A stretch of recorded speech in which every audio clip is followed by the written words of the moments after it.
Welcome to the Edwards Construction Office here at the Sharon L. Morse Performing Arts Center. I'm here with Steve Edwards. He's the president of Edwards Construction. Now Steve, Edwards has done a ton of projects for us over the years, including our Barnstorm Theater, many of the recreation centers. What makes the Sharon L. Morse building so different? It's an auditorium that seats over 1,000 people, and just the sheer volume, the height of the building is 60 feet. It's a lot of challenges, sloping floor, so that every seat in this house has good sight to the stage. Now I know a ton of our residents are really excited to get in here. What can they expect? I think they're going to find that the sound quality is just remarkable. You can hear a pin drop inside this building, yet every seat in the house will have good sound quality, and the whole building inside has been shaped to project sound perfectly.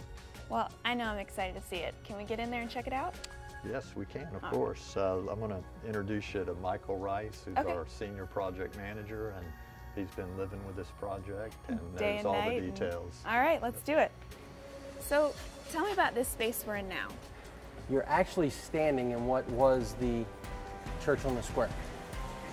We've got a company out of Iowa that specializes in stained glass restoration, and they've taken about 14 of the historic windows and they're actually going to restore them.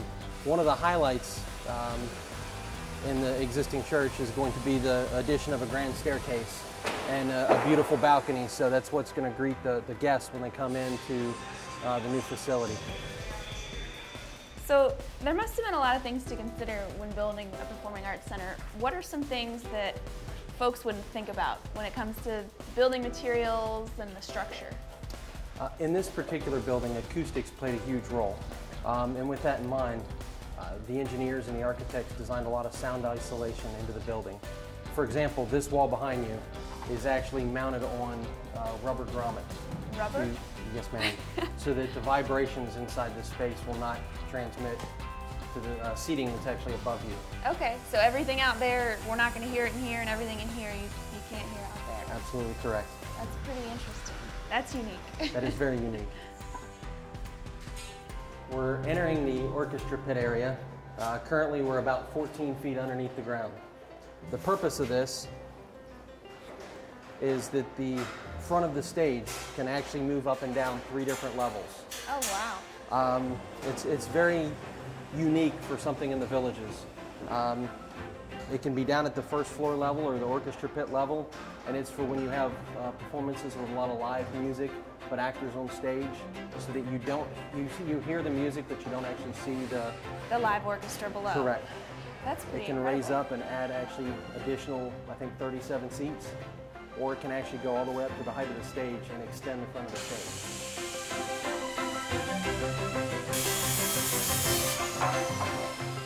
We're currently on stage. It's a good thing there's no audience. I get a little stage fright.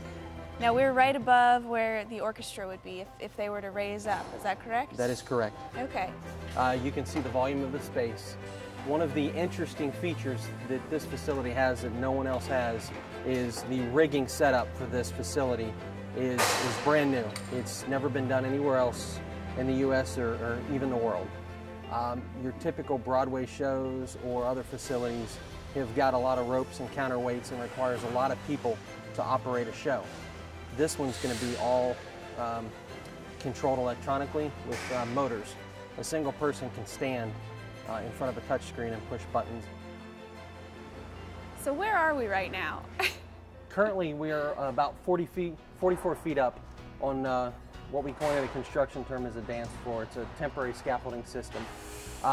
We had to construct this type of scaffolding in order to finish the curvature of the ceiling, as you can see above you and around you. We have the catwalk, we have the ceilings, and as you can see again, nothing is square, everything's curved. It's actually all acoustically tuned so that it reflects the sound back at the audience.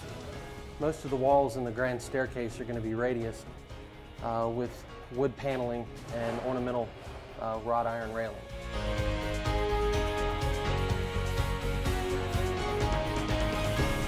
This building is actually constructed in a manner called tilt wall. We actually formed and poured every single wall on site. The largest panel we had on site was about 188,000 pounds. 188,000 pounds. Yes, ma'am. And one crane lifted that up? One crane lifted that up, my yes, goodness. ma'am. Now, tell me the story behind this roof. I hear there's something interesting about it. Correct. Most roofs, you know, you've got your plywood or your metal and shingles and you're done.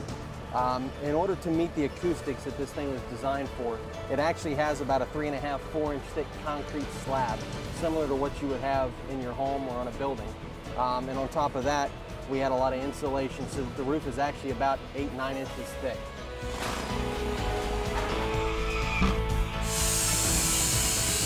It looks like there's still quite a bit of work to be done here at the Sharon L. Morse Performing Arts Center. Look for more construction updates in the coming months, and until then, it's time to get back to work.